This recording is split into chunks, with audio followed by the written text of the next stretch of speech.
In order for our bodies to function, we need to supply them with a variety of nutrients we get from our diet. Our bodies cannot use the food as it is when it enters our digestive system. The process of chemical digestion uses different proteins and enzymes to break down the food particles into usable nutrients our cells can absorb.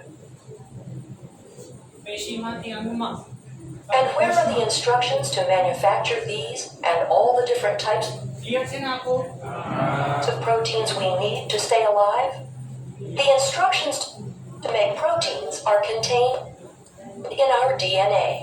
જો કયા પ્રકારનું પ્રોટીનનું નિર્માણ કરવું, કયા પ્રકારના ઉત્સેચકનું નિર્માણ કરવું, એનું બધું સંકેતન ડીએનએ ઉપર છે. બરોબર? ટેક્સ્ટબુકની અંદર પ્રત્યાંકન ટોપિક 4.5 પેજનું છે.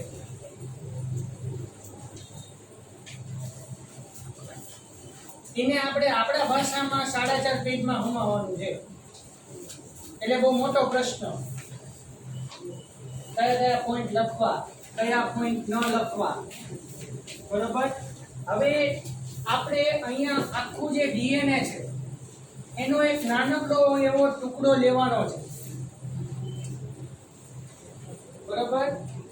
ડીએનએ નો નાનકડો એવો ટુકડો એને કહેવાય જનીન. એટલે પ્રત્યાંકન હંમેશા જનીનનું થાય. આ પહેલી વસ્તુ ક્લિયર કરો. આખા ડીએનએ નું પ્રત્યાંકન ન થાય, કારણ કે ડીએનએ ઉપર ઘણા બધા નાના નાના જનીનો હોય અને એ નાના નાના જનીનો ચોક્કસ ઉત્સેચકો બનાવવા માટે, ચોક્કસ પ્રોટીન બનાવવા માટે સક્ષમ હોય. ચેપ્ટરની આગળ આપણે જોવા જશો હમણાં પછી. શરીરની અંદર બધા જ ઉત્સેચકોની એક સમય આપણને જરૂર નથી પડતી. ધારો કે આપણે મુખમાં લાળરસની મદદથી સ્ટાર્ચનું પાચન થાય છે એવી વાત આપણે કરતા, તો ત્યાં લાળરસની અંદર માત્ર એમાઇલેજ ઉત્સેચક જ સ્ત્રવે છે, પણ લાઇપેઝ અને પ્રોટીએઝ ઉત્સેચક ઉત્પન્ન કરવા માટેના પણ એની પાસે જનીનો છે. પણ ઈ જનીનો જ્યારે મુખમાં લાળરસમાં સ્ટાર્ચનું પાચન થાય છે ત્યારે એ જનીનો સક્રિય નથી. જેમ કે જઠરની અંદર પ્રોટીનનું પાચન થાય તો એ ટાઈમે કાર્બોદિત અને લાઇપેઝ ઉત્સેચકો પણ ત્યાં છે, પણ એ ઉત્સેચકો માટેના જનીનો એ ટાઈમે સક્રિય નહીં થાય. એવું બહુ સરસ વાક્ય છે આગળ કે બીજના બીજાંકુરણ માટે જરૂરી રસાયણો. બીજના બીજાંકુરણ આપણે એને પ્યોર ભાષામાં કહેવાય ફણગો ફૂટ્યો. એને આપણે ફણગાવેલા બીજ તરીકે ઓળખીએ.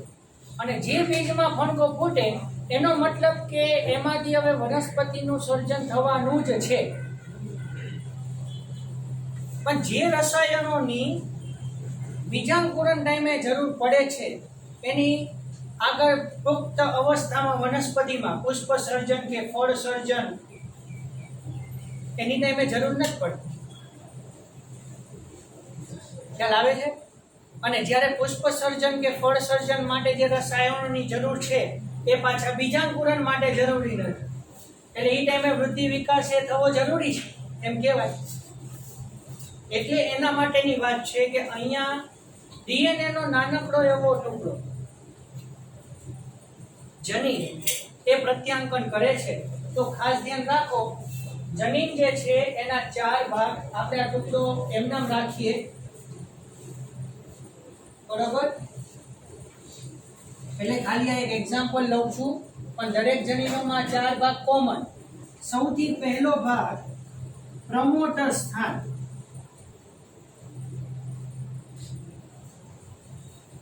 બરોબર? સૌથી પહેલો ભાગ પ્રમોટર સ્થાન. પછી આને કહેવાય પ્રારંભિક સ્થાન.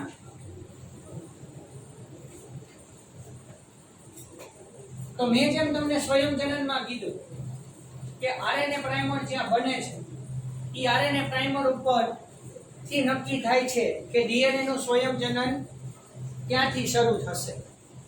તો એવી જ રીતે પ્રમોટર સ્થાન તો ગોખી નાખો. પ્રમોટર સ્થાન ઉપર આરએનએ પોલિમરેઝ જોડાય. આરએનએ પોલિમરેઝ અહીં જોડાય. હવે આગળ વિડીયોમાં એ જોવાનું છે કે ડીએનએ નો નાનકડો એવો ટુકડો આપણે લેવાના, બરોબર. એના પછી આપણે આવી રીતે કોઈ જનીન ઉપર પ્રમોટર સ્થાન હોય એની સાથે આ રીતે આરએનએ પોલિમરેઝ જોડાવાનું. એના કારણે જે નાઇટ્રોજન બેઝની જોડીઓની વચ્ચેનો જે નબળો હાઇડ્રોજન બંધ છે એ તૂટવાનો. પણ ધ્યાન રાખો કે મેં જે અહીંયા લીટી કરી છે ત્યાં જ આરએનએ પોલિમરેઝ ધારો કે જોડાય તો આગળનો ડીએનએ નો ટુકડો જોડાયેલો જ રહે એમ નામ જ, અને અહીંયા જે લીટી કરી છે એના પછીનો ડીએનએ નો ટુકડો એમ નામ જ રહે. એટલે આમ જોવા જાવ ને તો ડીએનએ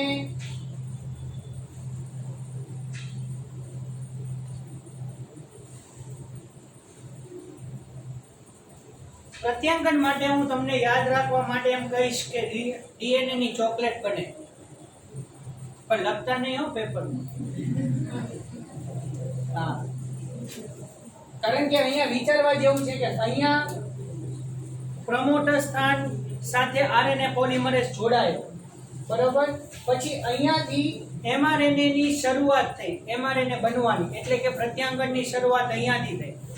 પછી જે બાકીનો ટુકડો છે પ્રારંભિક સ્થાનથી છેડા સુધીનો એને કહેવાય કોડિંગ ક્રમ. કોડિંગ ક્રમ અથવા કોડિંગ સિક્વન્સ.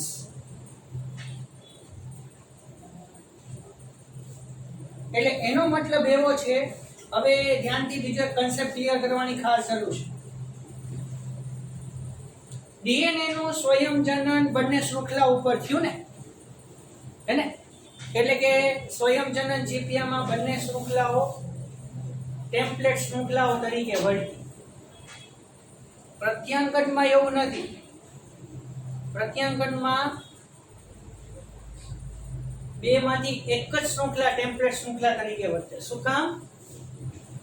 કારણ કે આરએનએ એક વળી શૃંખલા વાળો અણુ છે. આરએનએ એક જ શૃંખલા ધરાવે, એટલે અહીંયા બે માંથી એક જ શૃંખલા ટેમ્પલેટ શૃંખલા તરીકે વર્તશે. બીજી શૃંખલા કોડિંગ શૃંખલા. જો ધ્યાન રાખજો, બહુ ગોટાળા થવાના. હવે એક શૃંખલા કઈ? ટેમ્પલેટ શૃંખલા, અને ઈ ટેમ્પલેટ શૃંખલાની ઉપર આરએનએ નું નિર્માણ થાય. તો સામેની જે વિરુદ્ધ શૃંખલા એને કહેવાય કોડિંગ શૃંખલા. ઈ કોડિંગ શૃંખલાનું પ્રત્યાંકન નથી થવાનું. નામ પ્રમાણે આપણે મિસગાઈડ શું થઈ? નામ પ્રમાણે આપણે ગેરમાર્ગે દોરાઈ જઈએ ને. કોડિંગ ક્રમ એની ઉપર સમજાવું છું. કોડિંગ ક્રમ અને કોડિંગ શૃંખલા વચ્ચે શું ફેર, બરોબર. તો અહીંયા ધારો કે નાઇટ્રોજન બેઝ આવી રીતના હોય, બરોબર, જે તે પ્રકારના. હવે ધારો કે એમ સમજો કે આ જે શૃંખલા છે, આ જે શૃંખલા છે એ ટેમ્પલેટ શૃંખલા છે. એની ઉપર અહીંયા આરએનએ પોલિમરેઝ જોડાયો અને છેલ્લે સમાપ્તિ સ્થાન છે. સમાપ્તિ સ્થાન એટલે આને કહેવાય ટર્મિનેશન પોઈન્ટ, બરાબર. એટલે ચોખ્ખી વાત છે. નામ ઉપરથી શું થયું કે અહીંયા એમઆરએનએ બનવાનું પૂરું થઈ જવાનું. પણ આ કોડિંગ ક્રમ એટલે શું?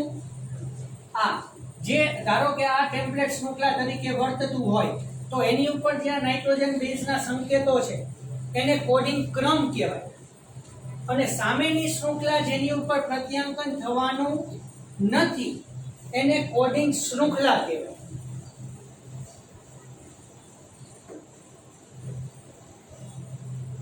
પડે છે કઈ ખબર? જે ટેમ્પલેટ શૃંખલા ઉપર આપણે સંકેતો છે કે જેના આધારે આપણે વિચારો ડીએનએ નું સ્વયં જનન ઓલા ટેમ્પલેટ શૃંખલા ઉપરના સંકેતો ઉપરથી થયું. હા, પ્રત્યાંકન એટલે ડીએનએ ના સ્વયં જનનની કોપી જ, પણ માત્ર ફેર કેટલો? ત્યાં આખા ડીએનએ નું સ્વયં જનન થાય, અહીંયા માત્ર જનીનનું પ્રત્યાંકન થાય, નાના ટુકડાનું. ત્યાં બંને શૃંખલા ઉપર સ્વયં જનન થાય, અહીંયા બે માંથી એક જ શૃંખલા ટેમ્પલેટ તરીકે વર્તે, જ્યારે એક શૃંખલા કોડિંગ શૃંખલા તરીકે વર્તે. તો કોડિંગ શૃંખલા પ્રત્યાંકન કરશે નહીં. ધારો કે તમે એમ કહો કે આ શૃંખલા જે છે એ કોડિંગ શૃંખલા છે, તો આ શૃંખલા તમારે ટેમ્પલેટ શૃંખલા થઈ ગઈ એમ કહેવાય. ટેમ્પલેટ શૃંખલા ઉપરનો નાઇટ્રોજન બેઝનો ક્રમ એટલે કોડિંગ ક્રમ. ટેમ્પલેટ શૃંખલા ઉપર નાઇટ્રોજન બેઝનો ક્રમ એટલે કોડિંગ ક્રમ. અને ટેમ્પલેટ શૃંખલાની વિરુદ્ધ શૃંખલા કે જેનું પ્રત્યાંકન થવાનું નથી, એ છે કોડિંગ શૃંખલા. આ બે વચ્ચે ખાસ ધ્યાનમાં રાખજો. અને પ્રત્યાંકનની શરૂઆત હંમેશા પ્રમોટર સ્થાનની પાસે પ્રારંભિક સ્થાનથી થવાનું છે. કોડિંગ શૃંખલા જે છે, કોડિંગ ક્રમ જે છે, બરોબર, ઈ કોડિંગ ક્રમ એમઆરએનએ ની શૃંખલાને લંબાઈમાં વધારો કરશે, એટલે એને કહેવાય પ્રલંબન. આરએનએ પોલિમરેઝ ધીમે ધીમે આમ ખસતો જશે, એમ એમઆરએનએ ની શૃંખલા બનતી જવાની. અને જ્યારે આરએનએ પોલિમરેઝ સમાપ્તિ સ્થાન પાસે પહોંચશે, ત્યાં બધા જ ઘટકો એકબીજાથી છૂટા પડી જવાના છે. ડીએનએ ચોકલેટ બનતું જાય, પણ આરએનએ પોલિમરેઝ આમ ખસતો જાય એટલે ચોકલેટનો આ ભાગ આગળ ખસતો જાય ને ઓરિજિનલ ડીએનએ તો પાછું એમ ના જ રહે. વિડિયો જોઈએ એટલે વધારે આઈડિયા આવશે. બોર્ડ ઉપર લખેલું છે કાઢી નાખું, બરાબર. આ જનીનોની વાત ધ્યાનમાં રાખજો, તો આગળ આખી રચના કઈ રીતે છે એ ખબર પડશે.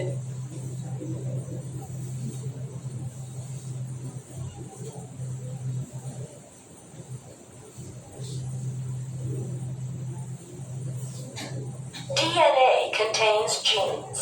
A gene is a clear? DNA જનીન ધરાવે. જનીન એટલે જીન. continuous string of nucleotides containing a region that codes for an RNA molecule. This region begins with a promoter and ends in a terminator. Genes also contain regulatory sequences that can be found near the promoter. થયું clear? જનીનનો શરૂઆતનો ભાગ એટલે promoter સ્થાન અને અંતિમ સમાપ્તિ સ્થાન અથવા ટર્મિનેટર, સમાપ્તિ. Or at a more distant location. અને આ બેની વચ્ચેનો જે આખું રહ્યું એ કોડિંગ ક્રમ પણ એક જ શૃંખલા માટેનો, બરાબર. For some genes, the encoded RNA is used to synthesize a protein in a process called gene expression. બરાબર.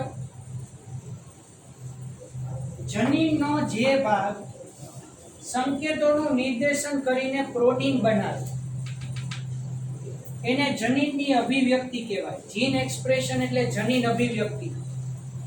જનીને પ્રોટીન બનાવીને પોતાનું લક્ષણ અભિવ્યક્ત કર્યું, બરાબર. એટલે જીન એક્સપ્રેશન, જીન એક્સપ્રેશન એટલે જનીનની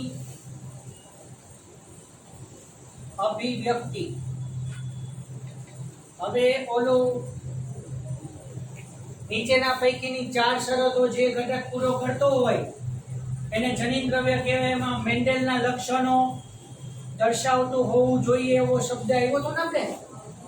મેન્ડેલના નિયમો પ્રમાણે એ પોતાના લક્ષણોને અભિવ્યક્ત કરતું હોવું જોઈએ, એનો જવાબ આ.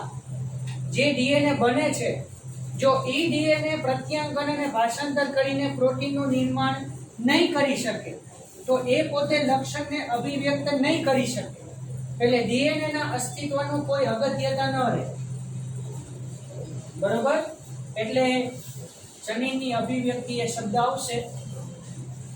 For these genes, expression can be divided into two processes, transcription and translation. Clear?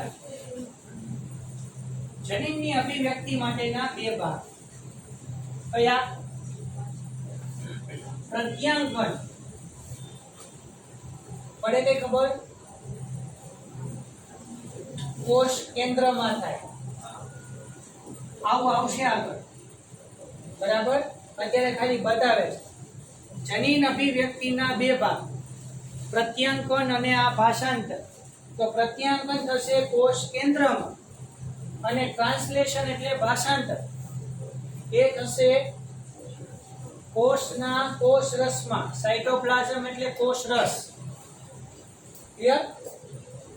In eukaryotic cells, transcription occurs in the nucleus. Eukaryotic cell સુકોષ કેન્દ્રી કોષમાં પ્રત્યાંકન કોષ કેન્દ્રની અંદર થાય. અને તમને ખ્યાલ છે કે આદિકોષ કેન્દ્રીની અંદર તો કોષ કેન્દ્ર છે જ નહીં. તો આદિકોષ કેન્દ્રીમાં પ્રત્યાંકન ક્યાં થાય? કોષ રસમાં, સાઇટોપ્લાઝમમાં. બરાબર? અને ભાષાંતર એ તે ત્યાં ને ત્યાં થશે, કારણ કે એની અંદર કોઈ સુવિકસિત કોષ કેન્દ્ર પટલ નથી.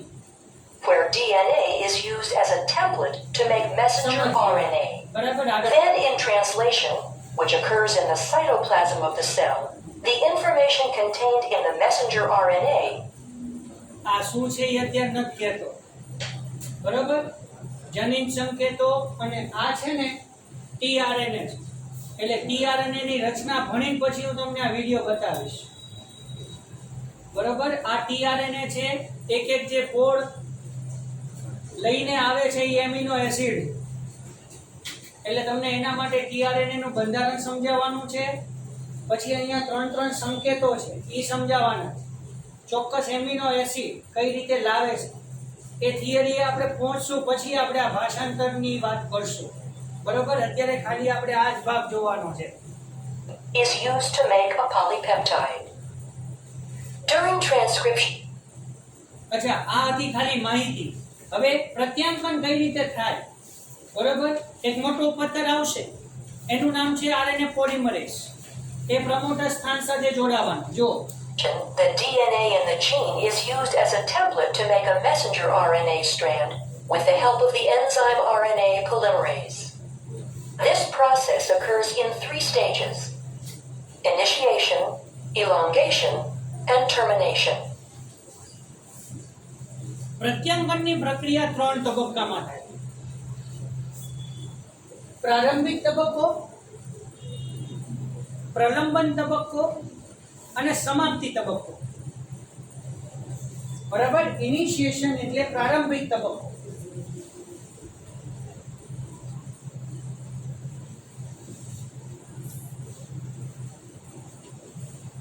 ઇલોંગેશન એટલે પ્રલંબન તબક્કો. તો પ્રલંબન તબક્કાનો મતલબ એવો થાય કે mRNA ની લંબાઈ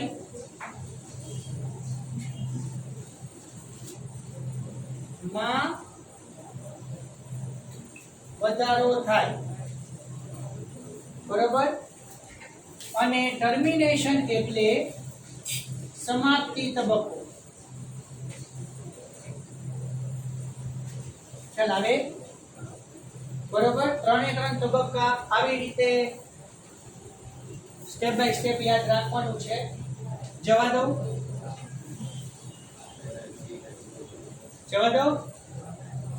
યાદ રહેશે ને આ બધું સ્ટેપ બાય સ્ટેપ?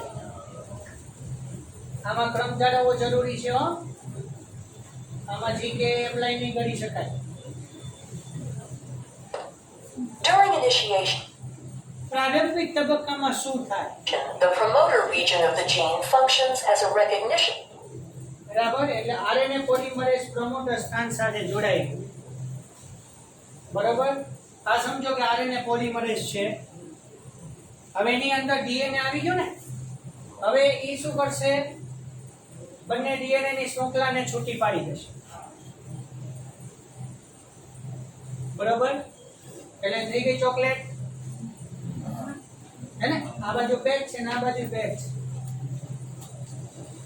પણ આ ડીએનએ ની બંને શૃંખલાઓ જે નબળા હાઇડ્રોજન બંધ તૂટવાને છૂટી પડી, તો ડીએનએ હેલિકેઝ જેમ નબળા હાઇડ્રોજન બંધને તોડે એમ અહીંયા આરએનએ પોલિમરેઝ પણ નબળા હાઇડ્રોજન બંધને તોડવાનું કાર્ય કરે. પણ અહીંયા બે માંથી એક જ શૃંખલા ટેમ્પલેટ શૃંખલા તરીકે વર્તશે. બરોબર?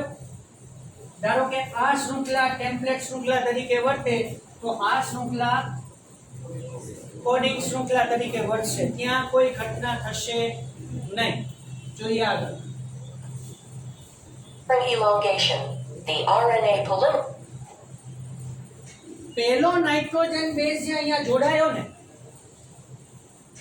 ત્યારે mRNA બનવાની શરૂઆત થઈ ગઈ. એટલે સમાપ્તિ પ્રારંભિક તબક્કો પૂરો એટલે કે સીધા આપણે ઇલોંગેશનમાં આવી ગયા. જો પ્રલંબનમાં આવી ગયા.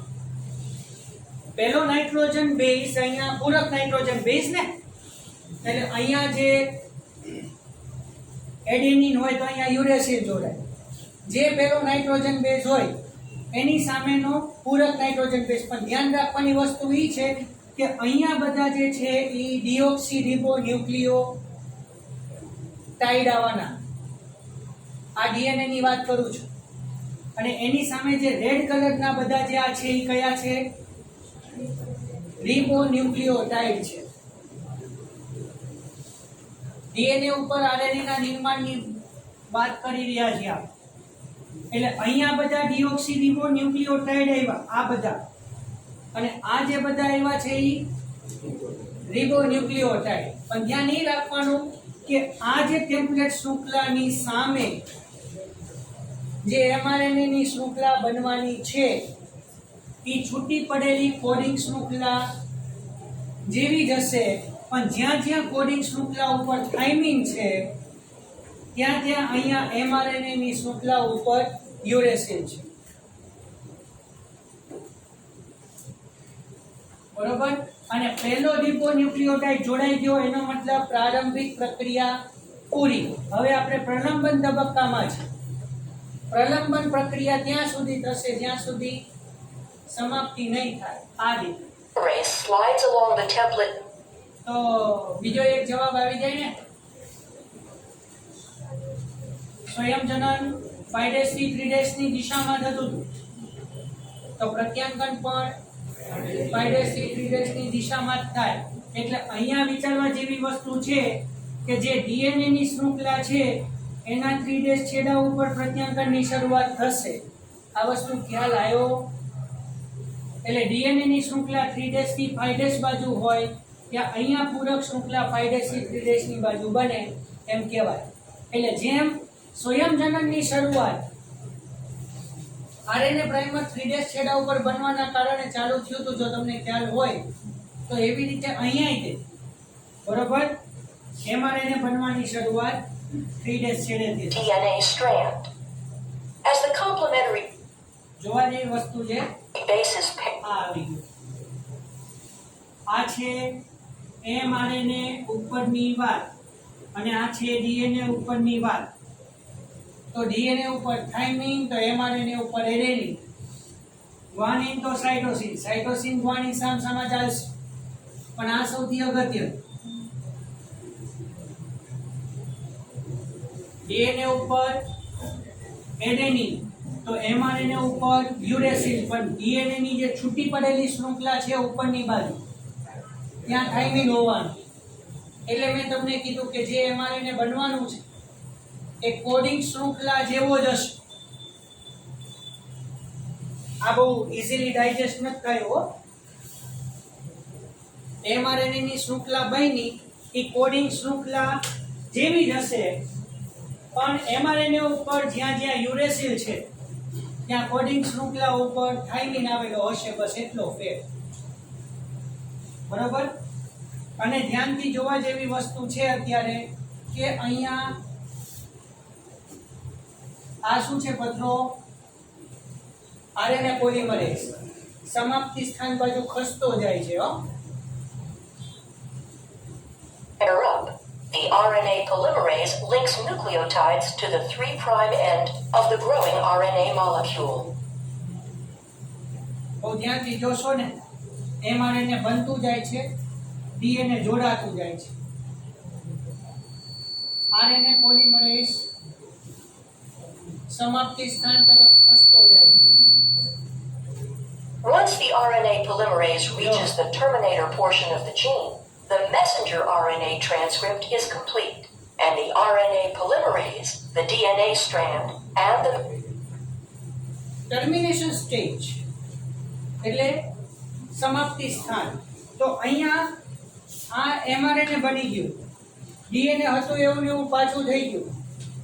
હવે એમઆરએનએ, આરએનએ પોલિમરેઝ અને ડીએનએ બધા એકબીજાથી messenger RNA transcript છૂટા પડી જશે. બરોબર? ખ્યાલ આવ્યો?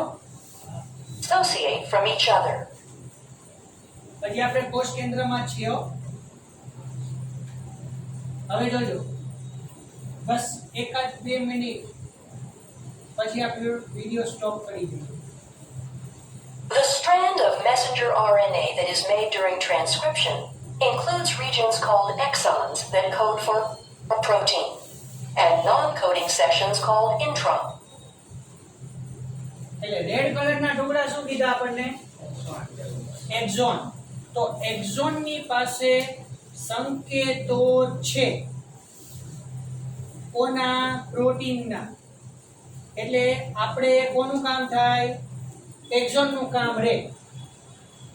પણ શાંતિથી જો તો exon intron, exon intron, exon intron, exon, like that. અને જે પીળા કલરનો ટુકડો છે એ ઇન્ટ્રોન. તો એને શું કહેવાય? Non coding. એટલે બિન સાંકેતિક થાય ને, બિન સાંકેતિક ટુકડો. એટલે થવું શું જોઈએ? બિન સાંકેતિક ઇન્ટ્રોનના ટુકડાઓ કપાઈને દૂર થઈ જવા જોઈએ અને એક્ઝોનના ટુકડાઓ એકબીજાની સાથે જોડાઈ જવા જોઈએ. કામ આપણે એક્ઝોનનું છે, ઇન્ટ્રોનનું નથી. ક્લિયર?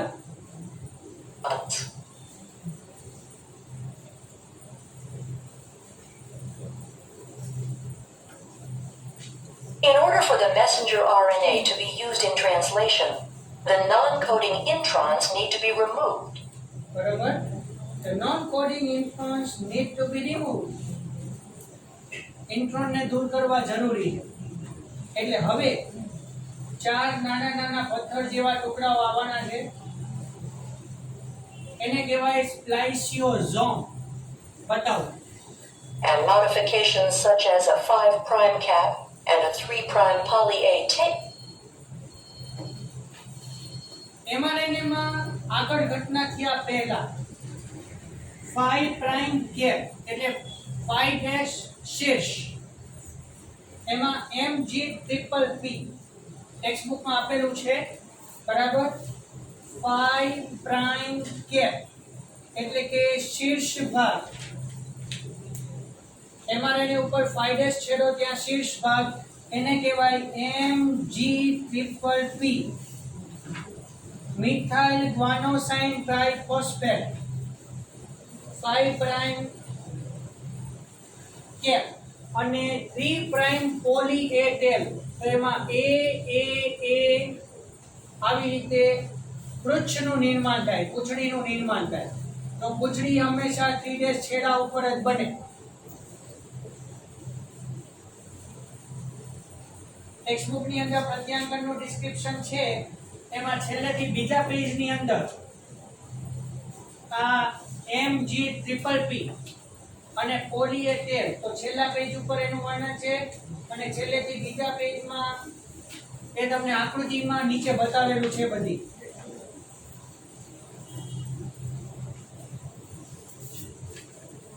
પેજ નંબર લગભગ 110 જેવો હશે. ના 110 ઉપર વાત કરો. હા યાર,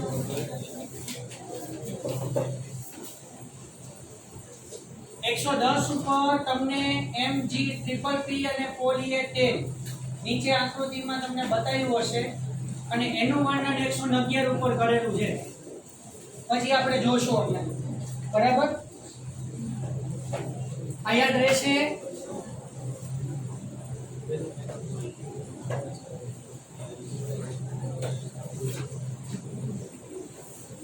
Are added. This process is called intron splicing and is performed by a complex made up of proteins and RNA called a spliciosome. મેં તમને હમણાં કીધું 4 નાના નાના પથ્થરના ટુકડા જેવો આવશે એનું નામ શું છે સ્પ્લાઇસિયોઝોમ મગજમાં હરખું બેસાડજો કારણ કે આપણે એમસીક્યુ ટીક નથી કરવાનું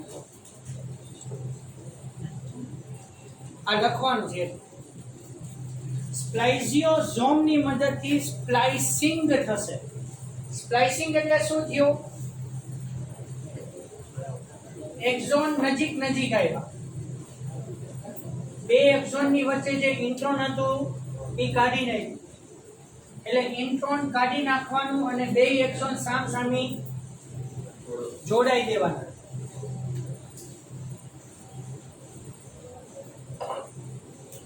This complex removes the intron segments and joins the adjacent exons to clear એટલે લાસ્ટમાં શું થશે માત્ર एक्सोन વાળા જે ટુકડાઓ અસ્તિત્વમાં રહેશે પીળા કલરના બધા નીકળી ગયા એટલે અહીંયા 5 પ્રાઇમ કે એટલે 5 ડેશ છેડો શીર્ષ છેડો ત્યાં શું બન્યું MG_P અને આ છેડો થઈ ગયો 3 dash poly A approach to a mature messenger RNA strand that can leave the nucleus.